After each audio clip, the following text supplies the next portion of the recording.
Guys, good morning. Ayan, naglabas si Ate Linda ng mga damit niya. Lakas ng araw dito ngayon, oh. Oh, pati araw pala. Ay, wag mo yan dyan. Ililipad yan. Lakas ng hangin pala eh. Sabi ko araw. Ano na tayo, Karda? Yan, dyan mo.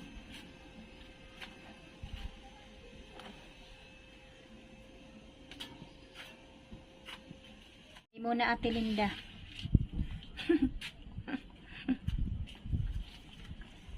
Laba-laba din pag may time. Oh, di ba? Ayan na ang aking mga tanim na naman. Ay, may bulaklak na pala yung silin ni Ate Linda. Oh. Ayan guys, oh. Bubunga. Ayan pa, oh. Wow, may silin na tayo. Hindi ka nahihingi. Ayan nga, dati may bulaklak na. Meron na nga, ayan nga. Oh, ayan oh, bulaklak. Ayan. Linis pala kami mamaya guys. Oh. Hindi pa kami nakapaglinis.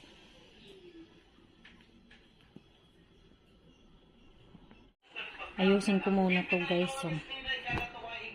Kalat. Si Duni talaga.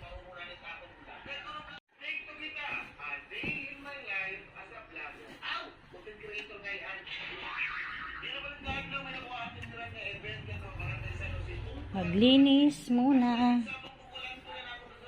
Ayan.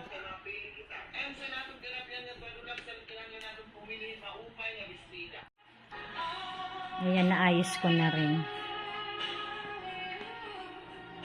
May sa tubig, gumagamit sila ng isang sasakyan na tinatawag na water bicycles.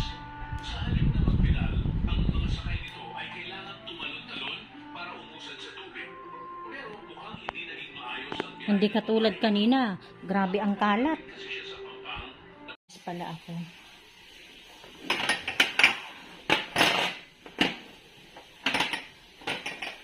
Puro kalat eh.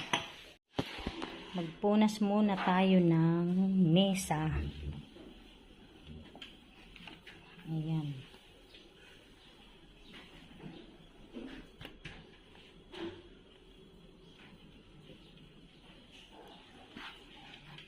Ganyan araw-araw ang gawain ko.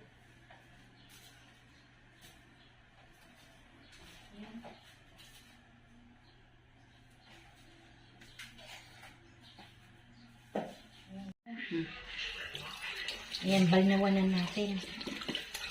Hugas muna ako guys.